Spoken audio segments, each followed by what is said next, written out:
الحمدللہ رب العالمین والعاقبۃ للمتقین والصلاة والسلام علی سید الانبیاء والمرسلین اما بعد فاعوذ باللہ من الشیطان الرجیم بسم اللہ الرحمن الرحیم وما ارسلناک الا رحمۃ للعالمین صدق اللہ مولانا العلی العظیم وصدق النبی الامین المختار الکریم ونحن على ذلك لمن الشاہدین والشاکرین والحمدللہ رب العالمین. پڑھیں الصلاة والسلام علیک یا رسول اللہ، الصلاة والسلام علیک یا حبیب اللہ، الصلاة والسلام علیک یا نبی اللہ، وعلی آلک واصحابک یا نور اللہ صلی اللہ تعالی علیہ وسلم. رب کعبہ کی بارگاہ میں دعا ہے مولا اپنے حبیب صاحب الاولاق صلی اللہ علیہ وسلم کے صدقۃ فعل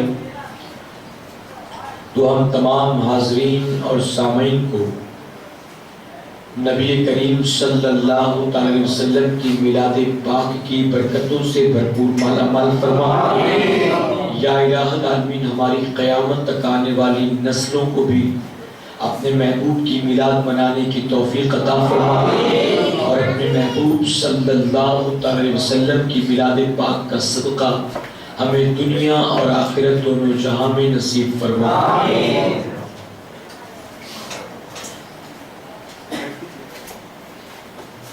جہاں تاریک تھا ظلمت گدا تھا سخت کالا تھا، جہاں تاریک تھا ظلمت گدا تھا سخت کالا تھا، کوئی پردے سے کیا نکلا کہ گھر گھر میں اجالا تھا. اور صبح طیبہ میں ہوئی بٹتا ہے باڑا نور کا، صبح طیبہ میں ہوئی بٹتا ہے باڑا نور کا، صدقہ لینے نور کا آیا ہے تارا نور کا. میرے پیارے آقا علیہ الصلوۃ والتسلیم کے پیروان، اس وقت ہم اور آپ نبی کریم صلی اللہ علیہ وسلم کے میلاد پاک کی محفل میں تشریف فرمائے. آپ جانتے ہیں کہ ہم اہل سنت والجماعت کے لوگوں کا معاملہ یہ ہے کہ ہمارے سامنے اگر حضور اکرم صلی اللہ علیہ وسلم کے میلاد پاک کی کوئی فضیلت نہ بتائی جائے، میلاد پاک کی برکتوں اور اس کے عوض ملنے والے انعامات کا ذکر نہ کیا جائے، تو بھی ہم لوگ ہر سال نبی کی میلاد منایا کرتے ہیں. اس کی وجہ کہ جب ہم اپنے آقا کی میلاد مناتے ہیں تو ہماری نیت انعام لینے کی یا کسی لالچ میں نہیں ہوا کرتی ہے، بلکہ ہم میلاد مناتے ہیں تو کسی دنیاوی لالچ میں پڑ کر نہیں، بلکہ نبی کی محبت میں میلاد منایا کرتے ہیں. اور میرے پیارے آقا کے پیروانوں، یہ میلاد شریف کا منانا بہت ہی پیارا عمل ہے کہ یہ شروع سے لے کر اب تک مسلسل ہوتا چلا آیا ہے، اور رہتی دنیا تک جب تک روئے زمین پر ایک سنی باقی رہے گا نبی کی میلاد منائی جاتی رہے گی. بزرگان دین فرماتے ہیں کہ جس سال مسلمان اپنے نبی کی میلاد مناتا ہے، اللہ تبارک تعالیٰ اس سال مسلمانوں کے لیے خوشحالی عطا فرماتا ہے. اور بعض علماء فرماتے ہیں کہ اللہ اس سال مسلمانوں کی روزیوں میں برکتیں عطا فرماتا ہے. میرے پیارے آقا کے پیروانوں، یہ فضیلت ہے، یہ انعام ہے. اسی کے ساتھ بے شمار انعامات ہیں. کئی اللہ والے ایسے گزرے، بڑے بڑے اولیاء اللہ، جو اللہ کی بارگاہ میں دعائیں کرتے تو یہی کہتے اللہ ہمیں اپنی کسی اور نیکی پر بھروسہ نہیں ہے، ہم نہیں جانتے کہ کون سا عمل تیری بارگاہ میں مقبول ہوا اور کون سا مردود ہوا، لیکن اللہ ایک عمل ایسا ہے جس سے ہمیں ساری امیدیں ہیں، اور وہ یہ ہے کہ ہم تیرے محبوب کی میلاد منایا کرتے ہیں. اور میرے پیارے آقا کے پیروانوں، آپ جانتے ہیں کہ جو جس سے محبت کرتا ہے اس کا برتھ ڈے مناتا ہے۔ اگر باپ کو بیٹے سے پیار ہے تو بیٹے کا برتھ ڈے منائے گا، اگر شوہر کو بیوی سے پیار ہے تو بیوی کا برتھ ڈے منائے گا، اگر دوست کو دوست سے پیار ہے تو دوست کا برتھ ڈے منائے گا۔ ہم اہل سنت والجماعت کے لوگ اپنے بیوی بچوں کا برتھ ڈے منائیں نہ منائیں، لیکن اپنے نبی کا برتھ ڈے ضرور منایا کریں۔ یہ میلاد شریف کیا ہے؟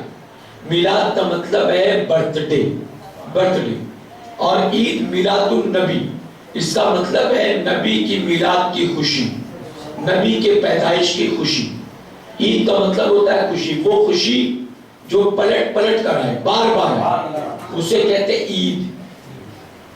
بعض لوگ کہتے ہیں کہ اس کو عید کا دن کیوں کہتے ہو، عید میلاد النبی کیوں کہتے ہو؟ ان کو اعتراض ہے کہ عید مت کہو، اللہ نے 2 ہی عیدیں دی ہیں، 2 عیدوں کے علاوہ تیسری کوئی عید نہیں ہے، تم اس کو عید کیوں کہتے ہو؟ تو ہم نے کہا یہ تمہاری کم علمی ہے کہ تم یہ سمجھتے ہو صرف 2 ہی عیدیں ہیں۔ حق تو یہ ہے کہ 2 عیدیں نہیں ہیں، ایک اور بھی عید ہے، ایک اور بھی عید، اور وہ کون سی عید ہے؟ نہ آقا فرماتے ہیں کہ جمعہ کا دن جو ہوتا ہے وہ اللہ کے نزدیک عید اور بقرہ عید سے زیادہ بزرگی والا ہے۔ تو جمعہ کا دن، تم عید کی بات کر رہے تھے، آقا نے تو فرمایا کہ عید اور بقرہ عید سے زیادہ فضیلت والا ہے۔ اب مفسرین فرماتے ہیں کہ اس کو یہ فضیلت کیوں حاصل؟ عید کے دن کو، آخر جمعہ کے دن کو یہ فضیلت کیوں؟ تو فرماتے ہیں کیونکہ یہ وہی دن ہے جس دن اللہ نے جنت میں آدم علیہ السلام کو پیدا کیا۔ تو اب آدم جس دن پیدا ہوئے وہ دن عید کا دن ہو سکتا ہے، تو جس دن آدم کے بھی آقا پیدا ہوئے ان کی پیدائش کا دن بھی عید کا دن ہو سکتا ہے۔ میرے پیارے آقا کے پیروانوں، تو یہ جو نہیں مناتے نا، ان کو اعتراض ہوتا ہے اور یہ کہتے ہیں کہ کیوں اسے عید کہتے، کیوں اسے عید؟ اگر مسلمان اپنی کسی خوشی کو عید کہتے، مثال کے طور پر آپ کے گھر آپ کے پیر صاحب آ گئے اور آپ کہیں یہ تو میری عید کا دن ہے، تو کیا ناجائز ہو جائے گا؟ ناجائز ہو جائے گا۔ آپ کی بیٹی کی شادی ہو رہی ہے، خوشی کا موقع ہے کہ نہیں بتاؤ؟ اب بیٹی کی شادی ہو رہی ہے اور گھر والے کہتے ہیں آج ہم گھر والوں کے لیے تو عید کا دن ہے، عید کا دن، تو یہ حرام و ناجائز نہیں، عید کا دن سے مراد خوشی کا دن ہے، ہماری خوشی کا دن۔ تو آپ کسی بھی دن کو عید کا دن کہہ سکتے ہو، اور اگر کسی بھی دن کو عید کا دن کہو تو ہرگز اس پر کوئی فتویٰ نہیں لگے گا۔ تو اگر اہل سنت والجماعت کے لوگ نبی کی میلاد کے دن کو عید کا دن کہہ دیں تو یہ کہنا حرام و ناجائز نہیں۔ آگے بات سمجھ میں آپ کے میرے پیارے آقا کے پیروان، اسی طرح ایک اور اعتراض، اس کا بھی جواب دے دوں۔ لوگ کہتے ہیں کہ اچھا چلو تم نبی کی میلاد مناتے ہو، یہ ہر سال کیا ضرورت ہے اس کو منانے کی؟ ہر سال پیدا ہوتے ہیں کیا جو ہر سال مناتے ہو؟ تو ہم نے کہا ہم تمہارے اس سوال کا جواب دیں گے، لیکن پہلے تم ہمارے اس سوال کا جواب دو۔ کہا کیا سوال؟ تو ہم کہتے ہیں کہ رمضان مبارک کے آخری عشرے میں جو تاک راتیں آتی ہیں، ان راتوں میں شب قدر آپ مناتے ہو کہ نہیں مناتے؟ آپ بھی مناتے ہو، ہم بھی مناتے ہیں، کہیں کہ ہاں ہم مناتے ہیں، آپ بھی مناتے ہو، اس کا انکار نہیں۔ تو ہم کہتے ہیں کیوں مناتے ہو؟ آخر شب قدر کیوں مناتے ہو؟ تو جواب دیں گے کیونکہ اس رات اللہ نے قرآن نازل کیا ہے، قرآن۔ تو ہم کہتے ہیں اللہ نے قرآن نازل کیا تو کیا ہو گیا؟ اللہ نے اگر اس رات قرآن نازل کیا تو کیا ہو گیا؟ تو کہتے ہیں قرآن نازل ہوا اس لیے یہ رات 1000 مہینوں کی راتوں میں سب سے افضل ہو گئی ہے۔ تو ہم نے کہا جب قرآن نازل ہوا وہ رات 1000 مہینوں کی راتوں سے افضل، تم ہر سال مناتے ہو، کیا قرآن ہر سال نازل ہوتا ہے؟ ہر سال تو کہیں گے نہیں، ہر سال نازل نہیں ہوتا، نازل تو ایک ہی بار ہوا، لیکن جس رات ہوا اب قیامت تک وہ رات منائی جائے گی۔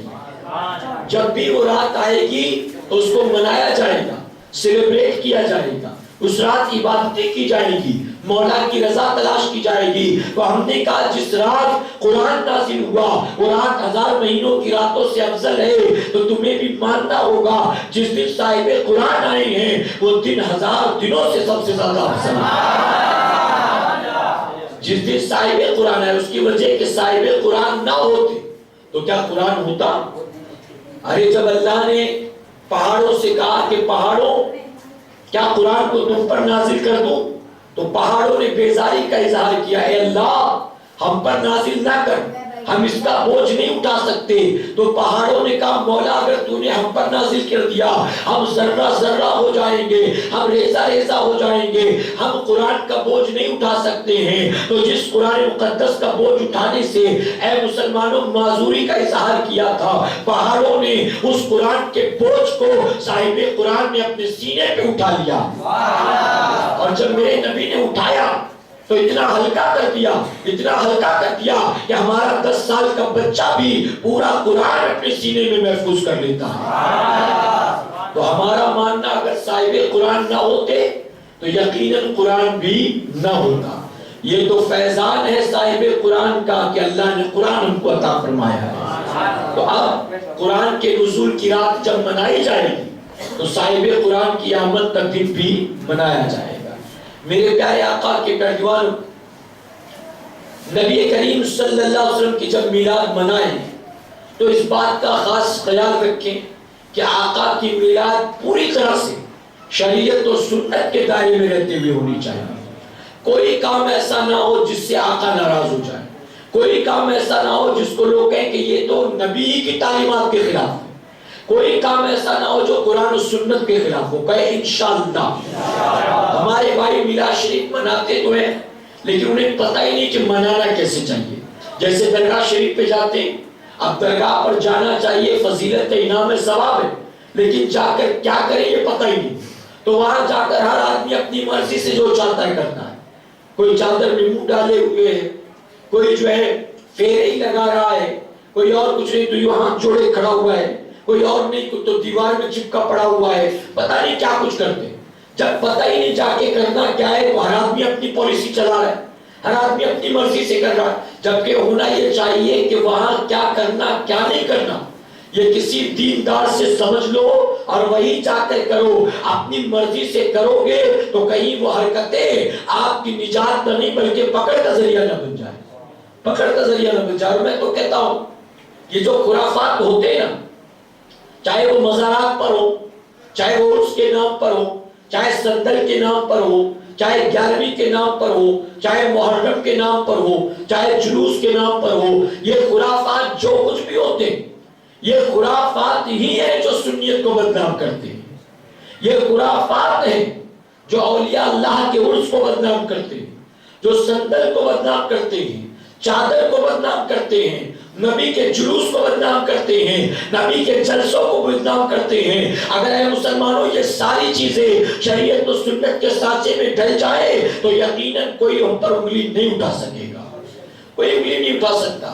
لیکن ہمارا عجیب معاملہ ہے، علم رکھتے نہیں اور علم حاصل کرنے کا جذبہ بھی نہیں ہے، نہ علم ہے اور نہ علم حاصل کرنے کا جذبہ۔ میرے پیارے آقا کے پیروانوں، بعض ہمارے بھائی آقا کی میلاد منانی ہے تو کیا کرتے ہیں، وہ بڑے بڑے اسپیکر لگاتے ہیں جس کو کہتے ہیں D J system. D J system پوری دنیا میں ٹرینڈ چل پڑا ہے، کل تک نہیں ہوتا تھا، اب جب سے یہ آیا اس کے بنا کام ہی نہیں چلتا ہے، اور جب سے آیا تب سے خرچے بھی بڑھ گئے۔ پہلے تو 1000-1200 میں عرس نپٹ جاتا تھا، لیکن اب تو ڈی جے والا ہی لے لیتا ہے 10-12 ہزار روپیہ۔ بتائیے ہے کہ خرچے بھی بڑھ گئے۔ اور بہت معذرت کے ساتھ کہوں گا، اہل سنت والجماعت کا لاکھوں نے کروڑوں روپیہ سال بھر میں صرف اسی چیز پر خرچ ہو جاتا ہے، کروڑوں روپیہ، جبکہ ہم اسی کروڑوں روپے کے ذریعے دین کا بہت بڑا کام کر سکتے تھے، بہت بڑا کام۔ یتیموں کے کام آتا وہ پیسہ، غریبوں کے کام آتا، بیواؤں کے کام آتا، مریضوں کے کام آتا، بے روزگاروں کے کام آتا، دینداروں کے کام آتا، علماء کے کام آتا۔ ہماری قوم میں جو ایک بہت پچھڑا ہوا طبقہ ہے غریبوں کا، ان غریبوں کے کام آتا۔ اے مسلمانوں، وہ کروڑوں روپے ہم تو صرف انہی چیزوں میں خرچ کر دیتے ہیں جن چیزوں کا دین سے کوئی تعلق نہیں ہے، وہ چاہے ڈی جے سسٹم ہو، چاہے قوالیاں ہو، چاہے پٹاخے بازیاں ہو، چاہے 2-2 4-4 ٹرک بک کرنا ہو، چاہے بائک لے کر پیٹرول برباد کرنا ہو۔ یہ لاکھوں کروڑوں روپیہ ہم تو سال بھر میں ضائع کر دیتے ہیں۔ اگر ایک جگہ پر جمع کیا جائے تو اس کروڑوں روپے کے ذریعے ہم اپنی قوم کی تقدیر کو بدل سکتے ہیں۔ میرے پیارے آقا کے پیروان، میں تو یہاں تک کہتا ہوں، آپ نے ماہ محرم میں ایک رات میں 111 ڈیک کھچڑے کے بنائے، 111۔ اگر آپ 111 نہ بناتے تو کیا امام حسین خوش نہ ہوتے؟ 111 نہ بنتے تو کیا اللہ راضی نہ ہوتا؟ ارے اگر ایک بھی بنایا ہوتا حلال کمائی کا تو میرا پروردگار اس کو بھی قبول فرما لیتا۔ 111 نہ ہوتے، اگر صرف ایک ہی ہوتا، حلال کمائی کا ہوتا، محنت مشقت کا ہوتا، تو یقیناً مسلمانوں وہ جو لوگوں سے چھین جھپٹ کر جبر وصول کر کر کے 111 ٹیک بناتے ہیں، اس 111 ٹیک کے مقابلے میں اس محنت مشقت اور خون پسینے کی کمائی کا ایک لقمہ کھانا میرا مولا پہلے قبول فرما لیتا، پہلے قبول کر لیتا۔ 111 ٹیک بنائے، لوگوں کو جمع کیا، ایک دن میں کھلا دیا، ایک دن میں۔ اچھا عمل، میں منع نہیں کرتا، اچھا عمل، لیکن کتنا اچھا ہوتا کہ صرف 11 ٹیک بنتے اور 100 ٹیک کھچڑے کا پیسہ جو بچ جاتا، اس بچے کے پیسے سے بیواؤں کے گھر میں سال بھر کا راشن بھرا دیا گیا ہوتا، کچھ یتیم بچوں کے اسکول کی فیس بھر دی گئی ہوتی، کسی بے روزگار کی روزی روٹی کے 50,000 لاکھ روپیہ مدد کے طور پر دے دیا گیا ہوتا، کسی غریب کی بچی کی شادی میں پیسہ خرچ کر دیا گیا ہوتا۔ یقین جانو کھلانا پلانا بہت اچھا عمل ہے، لیکن آپ نے ایک دن میں کھلا دیا لوگوں کو جمع کر کے۔ اگر اسی پیسے کو آپ نے جمع کر کے کسی بیوہ کے گھر کا راشن بھرا دیا ہوتا تو وہ سال بھر کھاتی، اور جتنے لقمے وہ کھاتی ہر لقمے پر میرا مولا تمہیں برکت عطا فرماتا، اس کے ہر لقمے پر دعائیں نکلتی۔ اگر وہ آپ کا دیا کھاتی اللہ کے سجدے کرتی، آپ کا دیا کھاتی اللہ کی تسبیح بیان کرتی، اس کی ہر تسبیح کا ثواب اللہ آپ کو بھی عطا فرماتا، اس کے ہر سجدے کا ثواب اللہ آپ کو بھی عطا فرماتا۔ لیکن ہماری قوم کا ذہن اس طرف جاتا ہی نہیں ہے، ہم تو اس کے بارے میں سوچتے نہیں، ہم تو کہتے ہیں جلوس نکالنا ہے، بجٹ 40,000 کا، اب تک جمع 4,000 ہوا ہے، 40,000 کا بجٹ ہوا ہے، کیسے کریں گے؟ 40,000 ہوگا نہیں تو جلوس کیسے نکالیں گے؟ بس ایک دن باقی ہے، کیا کیا جائے بتاؤ، سمجھ میں نہیں آ رہا۔ بڑی بڑی کمپنیز ریسیشن کی وجہ سے، مہنگائی کی وجہ سے کاسٹ کٹنگ کر رہی ہیں، کاسٹ کٹنگ، کہیں ورکر نکالے جاتے ہیں، کہیں فری لنچ بند کر دیا جاتا ہے، کہیں ٹریولنگ دینا بند کر دیا گیا۔ ہم نے تو دیکھا کئی کمپنیز نے ٹیشو پیپر رکھنا بند کر دیا، ساس اور کیچپ دینا بند کر دیا، کہ کھانا تو تم اپنے گھر سے لاتے تھے لیکن آفس میں ایک ساس کی بوتل تھی، کاسٹ کٹنگ میں اس کو بھی کینسل، اب ہم نہیں لائیں گے، تمہیں کھانا اپنا انتظام کرو، دن میں 3 چائے ملتی تھی اب 2 ہی ملے گی، 1 چائے کا پیسہ بچاؤ۔ اس طرح سے دنیا ریسیشن اور مہنگائی کی وجہ سے کاسٹ کٹنگ کر رہی ہے، اور سنی کہہ رہا ہے پچھلے سال 40 ہوا تھا، اس بار 50,000 کا جلوس نکالیں گے۔ ہمارے یہاں پہ بجٹ بڑھتا چلا جا رہا ہے، کاسٹ کٹنگ نہیں ہو رہی، بجٹ بڑھتا جا رہا ہے۔ پہلے تو 1,000-1,200 کا سسٹم بھی کام آ جاتا تھا، اب کے جب تک 25,000 کا ڈی جے نہ لگے کام ہی نہیں ہونے والا ہے، نہ اللہ راضی ہوگا نہ رسول اللہ راضی ہوگی۔ میرے پیارے آقا کے پیروانوں، تو اس انداز میں نبی کی میلاد نہ منایا کرو، اس انداز میں نہیں، سادگی کے ساتھ ہو، ناچنا گانا تھرکنا ہو نہ ہو، امن و سکون کے ساتھ، سادگی کے ساتھ، شریعت و سنت کے سانچے میں ڈل کر، پھر یقین جانو خود اللہ تبارک تعالیٰ آپ کی روزیوں میں سال بھر برکت عطا فرمائے گا۔ پھر آپ دیکھو گے کہ واقعی بزرگوں نے صحیح کہا تھا، جس سال مسلمان نبی کی میلاد مناتے ہیں اللہ سال بھر ان کی روزی میں برکت عطا فرماتا ہے۔ ہم میلاد بھی منا رہے پریشان بھی ہیں، ہم میلاد بھی منا رہے مہنگائی نے کمر بھی توڑ رکھا ہے، ہم میلاد بھی منا رہے دھندا بھی نہیں ہو رہا، ہم میلاد بھی منا رہے پروموشن بھی نہیں ہو رہا، ہم میلاد بھی منا رہے انکریمنٹ بھی نہیں ہو رہا، ہم میلاد بھی منا رہے بیماری بھی دور نہیں ہو رہی۔ آخر میلاد جب منا رہے ہو تو برکتیں حاصل کیوں نہیں ہوتی ہیں؟ تو اس کی وجہ صرف یہی ہے کہ میلاد جس طرح سے منانا چاہیے ہم نے اس انداز میں نہیں منایا ہے، یہی وجہ کہ برکتوں سے محروم ہو گئے۔ اگر شریعت و سنت کے دائرے میں رہتے ہوئے ہم نبی کی میلاد مناتے، پھر ہم دیکھتے اللہ سال بھر نہیں بلکہ پوری زندگی روزی میں برکت عطا فرماتا۔ میرے پیارے آقا کے پیروانوں، اللہ اور اس کے رسول صلی اللہ علیہ وسلم کے نام جو کچھ خرچ کیا جائے یا جو بھی کام کیا جائے، اللہ تبارک تعالیٰ اس کے محبوب صلی اللہ علیہ وسلم دینے والے کا چہرہ نہیں دیکھتے، اس کی حیثیت نہیں دیکھتے، اس کی قد و کاٹی اور رنگت نہیں دیکھتے، بلکہ یہاں تو سودا بڑا عجیب ہے، یہاں تو صرف دینے والے کا دل دیکھا جاتا ہے، نیت دیکھی جاتی ہے، اور یہ چیزیں جتنی پیور ہوں، جتنی پاکیزہ ہو، انعام اتنا ہی بڑھ جایا کرتا ہے، اتنا ہی بڑھ جاتا ہے۔ جہاں سے فرمایا گیا ایک مرتبہ ایک دیہاتی بڑھیا بے پڑھی لکھی مدینہ منورہ میں حضور اکرم صلی اللہ علیہ وسلم کے روضے انور کے سامنے آ گئی، دل چاہا چلو اپنے وطن میں رہ کر تڑپتے تھے، اب یہاں آ گئے ہیں تو نبی کی بارگاہ میں سلام پیش کرتے۔ آئی آقا کی جالیوں کے سامنے کھڑی، دیکھتی ہے لوگ فصیح عربی میں آقا پر سلام بھیج رہے ہیں، کوئی اچھے انداز میں، کوئی اچھی آواز میں آقا پر درود و سلام کا نذرانہ پیش کر رہے ہیں۔ اب وہ بڑھیا سوچتی ہے اتنے پڑھے لکھے لوگ، اتنے اچھے انداز میں پڑھنے والے لوگ، اتنی پیاری آواز والے لوگ، ایسے میں میری کون سی گنتی ہے، میرا کیا شمار ہے، میرا تو قبول ہونا ہی نہیں ہے، میرا تو آقا کا سننا ہی نہیں ہے۔ لیکن اس نے سوچا کہ چلو آئی گئے، پھر کل زندگی وفا کرے نہ کرے تو جیسے ہی سے ٹوٹے پھوٹے انداز میں درود بھیج دیتے، سلام پڑھ لیتے۔ ایک کونے میں کھڑی خاموشی سے پڑھ رہی، کہیں کوئی سن نہ لے، کیسی آواز ہے تیری آواز کیسی، تجھے سلام بھی پڑھنا نہیں آتا ڈھنگ کا، کہیں کوئی اعتراض نہ کرے، انگلی نہ اٹھائے۔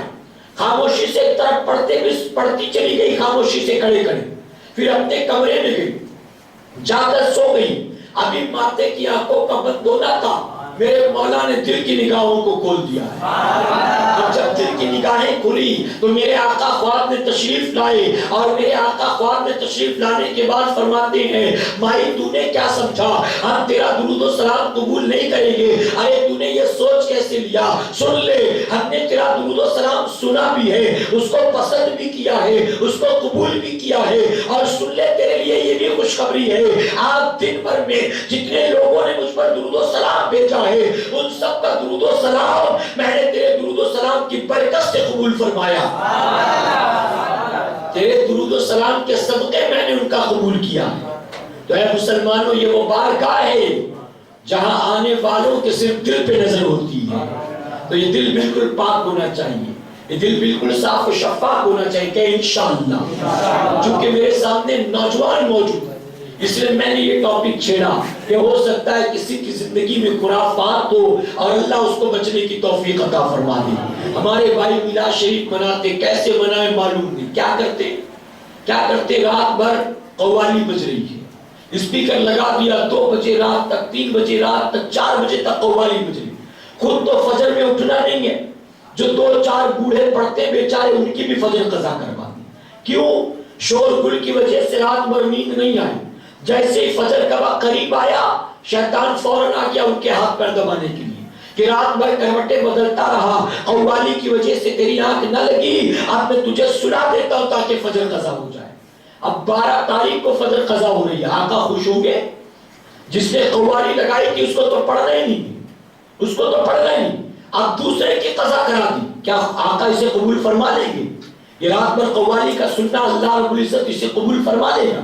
بعض ہمارے بھائی قوالی نہیں لگاتے کہ چلو قوالی لگائیں گے تو علماء فتویٰ دیں گے، قوالی نہیں لگائیں گے، نعت شریف بجائیں گے، رات کے 2 بجے 3 بجے تک دن بھر نعت شریف بج رہی، لیکن ایسی نعت نہیں بج رہی جیسے میرے آقا سنا کرتے تھے، ایسی نعت شریف نہیں بج رہی جیسے حسان بن ثابت پڑھا کرتے تھے، ایسی نعت شریف نہیں بج رہی جیسی بجانے اور سننے کو اہل سنت والجماعت کے علماء نے اجازت دی ہے، بلکہ ایسی نعت شریف بجائی جاتی ہے جس میں طبلہ ہے، ڈھول ہے، گھنگرو ہے، ہارمونیم ہے، اور اس کو ترلے سے بجاتے ہیں۔ ہماری طرح کوئی کہے یہ کیا لگا رکھا ہے آپ نے، تو کہتے حضرت نعت شریف ہی تو سن رہے ہیں، نعت شریف تو ہے، اب نعت شریف ہے تو کون فتویٰ لگائے؟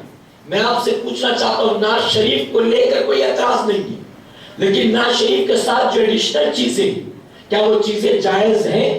کیا ان چیزوں کی اجازت ہے؟ آج ہمارے یہاں بنا عرس جو ہے بنا ایسی نعتوں کے نہیں ہوتے، ہمارے یہاں سندر نکلے تو اس میں ایسی نعتیں بجتی، قوالیاں بجتی ہیں۔ میرے پیارے آقا کے پیروان اور جانتے یہ نعتیں سن لیں، ہندوستان میں کوئی نعت کو آج تک ایسا نہیں پیدا ہوا جو اس نے میوزیکل نعتیں پڑھی، ڈھول گاجے باجے ہارمونیم کے ساتھ. یہ نئی ٹیکنالوجی جو بھی آتی ہے سیدھے پاکستان سے لائی جاتی ہے. ذکر کے ساتھ پہلا انہوں نے پڑھا, میوزک کے ساتھ بھی انہوں نے پڑھنا شروع کیا. ہم وہاں سے منگاتے ہیں. اے مسلمانوں, یہ جو پاکستان کے نعت کو ہے نا, آپ ان کی شکلیں دیکھ لو. پوری زندگی گزر گئی, 40 سال کے ہو گئے, 50 سال کے ہو گئے. ان کو دنیا جانتی ہے کہ فلاں صاحب نعت خواہ ہیں, فلاں صاحب بہت اچھی نعت پڑھتے. پوری زندگی لگ گئی نبی کی نعت پڑھتے پڑھتے. نبی کی نعتوں کے صدقے میں اپنا پیٹ پالتا ہے, اپنے بیوی بچوں کا پیٹ پالتا ہے. نبی کی نعت کے صدقے پوری دنیا کی سیر بھی کر چکا ہے, امریکہ لندن بھی جا چکا. پوری زندگی گزر گئی نعت پڑھتے پڑھتے, لیکن نبی کی سنت چہرے پہ نظر نہیں آتی. بوڑھا ہو گیا لیکن چہرے پہ داڑھی نہیں ہے, نعت پڑھ رہا ہے, دنیا چل رہی ہے, پیٹ پل رہا ہے. یہ پروفیشنل لوگ ہیں. انہوں نے نعت خوانی کو آخرت کے لیے نہیں پڑھا, دنیا کے لیے پڑھا. انہوں نے کاروبار بنایا اس کو, کاروبار. جیسے فلموں میں پلے بیک سنگر ہوتا ہے نا, ایسے یہ پروفیشنل لوگ ہیں. انہوں نے اس کو اپنا پیشہ بنا رکھا اور باقاعدہ ریکارڈ موجود ہے. فلاں نعت خواں سے کہا جائے آپ کو فلاں محفل میں آنا, کہتے رات کو 12:30 بجے پہنچوں گا, صرف 2 کلام پڑھوں گا, آدھے گھنٹے سے زیادہ نہیں رکوں گا, اور 2 کلام کے 40,000 لوں گا. اگر منظور ہو تو بولو, ورنہ 50 لے کر 10 لوگ کریں گے, 50 لے کر. اس طرح سے سودے بازیاں کی جاتی ہیں. بعض جو اتنے مشہور ہیں, بڑے ہیں, وہ ایک محفل میں آنے کے لیے, ایک محفل میں آؤں گا 2 گھنٹہ رہوں گا, 1 لاکھ روپے لوں گا. 1 لاکھ باقاعدہ ریکارڈ سے ان کے. اور یہی لوگ ہیں جو اس طرح کی نعتیں پڑھتے تاکہ رائلٹی ملے, پہچان بنے, ان کی سی ڈیز بکے. اے مسلمانوں, ایسی نعتیں نہ سنو جس کو سننے کے بعد ٹھمکے لگانے کا دل ہو. ایسی نعتیں نہ سنو جس کو سننے کے بعد تھرکنے کا دل ہو, بلکہ ایسی نعتیں سنا کرو کہ جسم جس کو سن کر جھومے نہ جھومے, لیکن نبی کی محبت میں دل جھوم اٹھا کرے. آج نعتیں لکھی جاتی ہیں. آپ دیکھو, 12ویں کا چاند آیا, آمینہ کا لال آیا, سونا آیا, اور ان ساری نعتوں میں بار بار اگر نہیں ناچو گے تو ناچنے کے لیے بار بار جھومو جھومو جھومو. اس طرح سے رٹ کر لوگوں کو جھومنے پہ آمادہ کیا جاتا ہے, جھومنے پر. میرے پیارے آقا کے پیروانوں, تو ایسی نعتیں نہ سنو, ایسی سنو جیسے میرے نبی سنا کرتے تھے. ایسے پڑھو جیسے معاشہ پڑھتی تھی, ایسے پڑھو جیسے حسان بن ثابت پڑھتے تھے, ایسے پڑھو جیسے بلبل باغ مدینہ امام احمد رضا خان فاضل بریلوی پڑھا کرتے تھے. میوزیکل نعتیں نہیں, لوگ رات بھر بجا رہے ہوتے اس کو. اس میں نکلا ہے صندل کے نام پر ٹرک, تو ٹرک پر بھی ایسی نعتیں بجتی جا رہی. بچے گے انشاءاللہ, شریعت و سنت کے دائرے میں رہتے ہوئے, کسی کو تکلیف نہیں دینا, کسی کی نیندیں نہیں برباد کرنا. میرے پیارے آقا کے پیروانوں, ان ساری چیزوں کے ذریعے بندہ بے برکتی کا شکار تو ہوتا ہی ہے, ساتھ ہی نبی کا جلوس بھی بدنام ہوتا ہے, نبی کی میلاد بھی بدنام ہوتی. بتائیے ہے کہ بعض ہمارے بھائی قبروں پر جا کر, مزارات پر جا کر وہ سارے کام کرتے جن کو کرنے سے منع کیا گیا, اور جب وہ کرتے ہیں خرافات, تو بدعقیدہ فرقے والا, بدعقیدہ گروہ والا لوگوں کو بلا کر دکھاتا, اے دیکھو ہم کو اللہ کے ولی سے دشمنی تھوڑی ہے, یہ مزار پر جا کر آ کر یہ خرافات کرتے, ہم اس سے منع کرتے. یہ چیزیں غلط ہے, یہ نہیں ہونا چاہیے, یہ نہیں ہونا چاہیے. میرے پیارے آقا کے پیروانوں, مزارات پر کوئی خرافات کرے تو خرافات روکنا ہے, مزار پر جانے سے روکنا سلوشن نہیں ہے. ناخن بڑھتا ہے تو ناخن کاٹتے ہو کہ انگلی کاٹ دیتی ہو؟ بتاؤ. کپڑے میں میل لگے تو میل کو صاف کرتے ہو, کپڑا پھاڑ دیتے ہو. یہاں مزار پر جانے سے روکتے ہو, جب پوچھو کیوں تو کہتے وہاں خرافات ہوتے, اس لیے کہتے جایا ہی مت کرو, جایا ہی مت کرو. مزارات پر خرافات ہو تو کہتے اس کا آسان سا حل یہ ہے کہ مزار پہ جانا چھوڑ دو. ہم کہتے بہت سارے ایسے جو مسجد میں بھی خرافات کرتے ہیں, کیا وہ خرافاتی نہیں ہے جو جمعہ میں نماز پڑھنے نہیں آتے, نمازیوں کی چپل چرانے آتے؟ کیا یہ خرافاتی نہیں ہے؟ اب اگر مسجدوں میں چپل چوری ہونے لگے تو کہہ رہے مسجد بھی مت جایا کرو, کیونکہ وہاں خرافات شروع ہو گیا, چپلیں چوری ہونی شروع ہو گئی. کیا مسجد سے روکو گے؟ ارے خرافات کو روکو. میرے پیارے آقا کے پیروانوں, کوئی بیمار ہو تو مریض کے مرض کا علاج کیا جاتا ہے, مریض کا علاج نہیں کیا جاتا ہے. زخم ہو جائے تو زخم کو صاف کرتے ہیں, اس کے جسم کے اس حصے کو ہی صاف کر دیتے ہیں کہ ہاتھ میں پھوڑا ہوا ہاتھ ہی کاٹ کے پھینک دو. یہ سولوشن نہیں ہے. مزار پر جانے سے روکتے اور کہتے ہیں کہ ہم تو اس لیے روکتے کیونکہ آپ خرافات ہوتا. ارے خرافات سے منع کرو, کہیں گے بڑے اچھے لوگ ہیں. تو ہم اسی طرح کہتے ہیں نبی کی میلاد منانا جائز ہے, لیکن میلاد کے موقع پر خرافات کرنا یہ ناجائز ہے.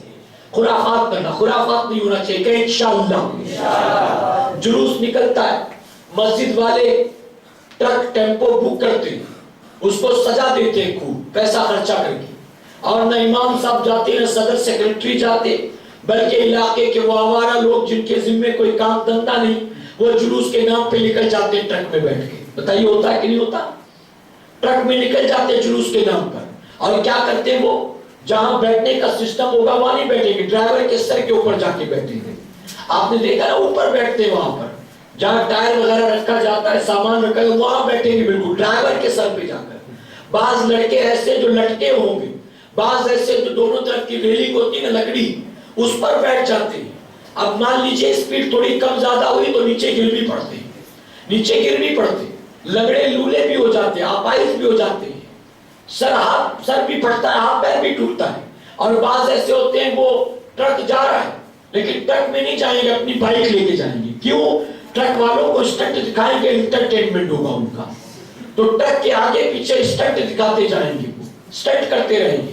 میرے پیارے آقا کے پیروانوں, میں کہتا ہوں اگر 31st نائٹ میں کوئی شرابی مارا گیا ایکسیڈنٹ میں تو بات سمجھ میں آتی ہے نا. شراب پی کر بائک چلا رہا تھا, فلائی اوور سے نیچے گر گیا. شراب پی کر چلا رہا تھا, بائک پر کنٹرول نہیں ہوا, جا کر ٹھوک دیا, مارا گیا. شراب پی کر چلا رہا تھا, 2-4 کو اڑا دیا. بات سمجھ میں آتی کہ یہ رات ہی برائی کی رات ہے. شراب کے نشے میں ڈوب کر اس نے اپنی جان دے دی, ہاتھ پیر توڑا, دوسروں کو مار ڈالا.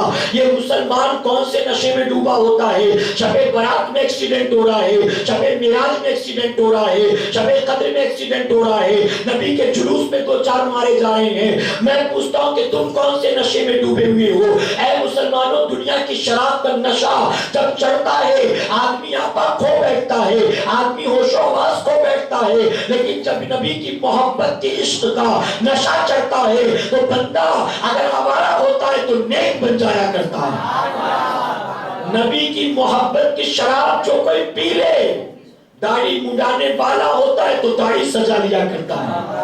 نبی کی محبتوں کی جام مل جائے تو بے نمازی نمازی بن جایا کرتا ہے.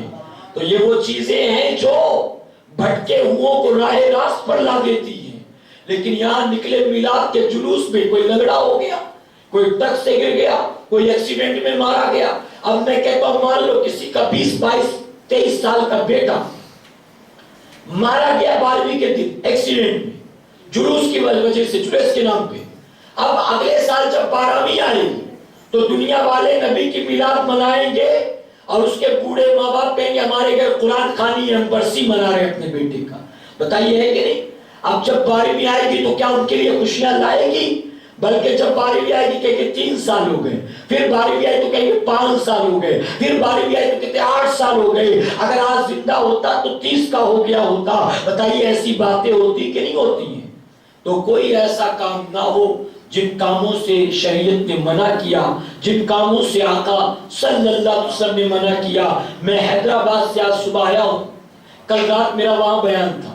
وہاں ہمارے ساتھیوں نے کہا یہاں تو لڑکے پانی کھیلتے ایک دوسرے پر مار کر, پانی کے پیکٹس آتے ہیں نا 1 روپے میں 2 روپے میں, لوگ آپس میں پانی کھیلتے ایک دوسرے پر. ہم نے کہا کہ ہولی نہیں کھیل سکتے, ہولی کھیلیں گے تو فتویٰ لگ جائے گا, تو عید میلاد میں ہی ہولی کھیلنے رہے, پانی کی رنگ نہیں ہے, پانی مار رہے ایک دوسرے پہ. کیا چیزیں جائز ہیں؟ اور کچھ لوگ ایسے جنہوں نے ساری جہالت کی حدیں پار کر دی.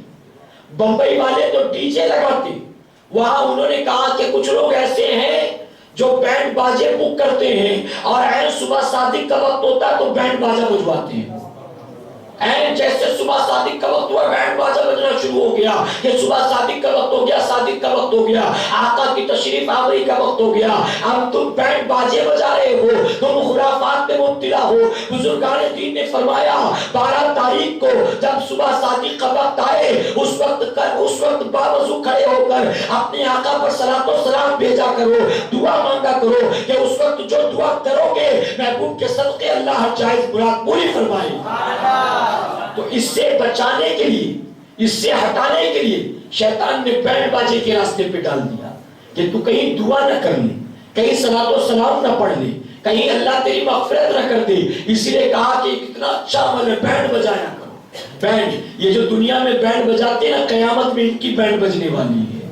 یاد رکھیں، وہ چاہے میرا اپنا سنی بھائی کیوں نہ ہو، میرا اپنا سنی بھائی کیوں نہ ہو، بینڈ بجاتے جو بھی ہیں، چاہے وہ بیٹے کے برتھ ڈے پر ہو، چلے پر ہو، منگنی میں ہو، شادی میں ہو، عرس میں ہو، سندل میں ہو، میلاد میں ہو، جس کسی موقع پر بھی تم بینڈ باجے بجواتے ہو، یاد رکھنا قیامت میں تمہاری یقیناً بینڈ بجنے والی ہے۔ میرے پیارے آقا کے پیروانوں، روکو خرافات، سنوارو اپنے آپ، پابندی کرو شریعت و سنت کی، اور پھر دیکھنا میرا پروردگار کتنے انعام عطا فرماتا ہے۔ شاہ عبدالحق محدث دہلوی رحمۃ اللہ علیہ کے والد محترم فرماتے ہیں کہ میں ہر سال 12 ربیع الاول شریف کو اپنے آقا کی میلاد مناتا، لوگوں کو میلاد سناتا، اور گھر میں جو کچھ میسر آتا اس پر فاتحہ کر کے لوگوں میں بانٹا کرتا تھا۔ بانٹا۔ شاہ عبدالحق محدث دہلوی رحمۃ اللہ علیہ کے والد محترم، میرے پیارے آقا کے پیروانوں جانتے ہو، فرماتے ایک سال ایسا بھی آیا زندگی میں کہ 12 تاریخ آ گئی لیکن گھر میں کوئی اچھی چیز نہ تھی بانٹنے والی۔ فرماتے تھوڑا سا چنا تھا، میں نے لوگ جمع ہو گئے تھے، ان کو نبی کی میلاد سنائی، اور میلاد سنانے کے بعد اسی چنے پر میں نے فاتحہ کیا اور لوگوں میں بانٹ دیا، لوگ لے کر اپنے گھر چلے گئے۔ فرماتے میں بھی اپنے گھر گیا اور میں سویا، جب میں سوتا ہوں تو اللہ نے میری آنکھیں کھول دی اور میں نے اپنی آنکھوں سے دیکھا اپنے آقا کو اس حال میں کہ میرے آقا مسکراتے جاتے ہیں، اور وہ چنا جس پر میں نے فاتحہ کر کے بانٹا تھا وہ چنا میرے آقا تناول فرما رہے ہیں۔ حالانکہ اس دن کئیوں نے کیا کچھ کیا ہوگا، لیکن میرے آقا نے ان کی کھیر، ان کی مٹھائیاں، ان کے حلوے بعد میں قبول کیے ہیں، اپنی غریب دیوانے کا چنا پہلے قبول فرما لیا۔ تو ڈی جے لگانے کی اوقات نہیں ہے، کوئی بات نہیں ہے، نئے کپڑے سلانے کی حیثیت نہیں ہے، کوئی بات نہیں ہے۔ ارے کم سے کم جیسے بھی ہو سکے اپنے آقا کی میلاد مناؤ، اگر کچھ نہ ہو تو 12 ربیع الاول کو 1200 بار درود ہی پڑھ لو۔ میں کہتا ہوں کسی کروڑ پتی نے کروڑوں روپے خرچ کیے ہوں گے، اس کا کروڑوں روپیہ بعد میں قبول ہوگا، غریب امتی کا درود و سلام پہلے قبول ہو جائے گا۔ میں نے کل رات دیکھا حیدرآباد میں گلیاں سجی ہیں، یہاں پر تو کوئی علاقہ نظر آتا ہے سجا ہوا، کوئی علاقہ، ہم تو یہاں بھی آئے تو یہاں بھی کوئی بڑا چراغا، بڑا اہتمام کچھ نہیں کہ گیٹ لگا ہوا ہو، اس پر کوئی کنکویں لگے ہو، جھنڈے بندے، ایسا کچھ بھی نہیں۔ وہاں تو جس گلی سے گزر جاؤ، جس گلی سے عجیب منظر ہے، عجیب۔ لوگوں نے کہا کہ ہمارے یہاں یہ 2-3 دن کے اندر صرف حیدرآباد کو سجانے میں تقریباً 50 لاکھ روپے سے زیادہ پیسے خرچ ہوتے ہوں گے، 50 لاکھ روپے سے زیادہ خرچ ہوتے ہوں گے۔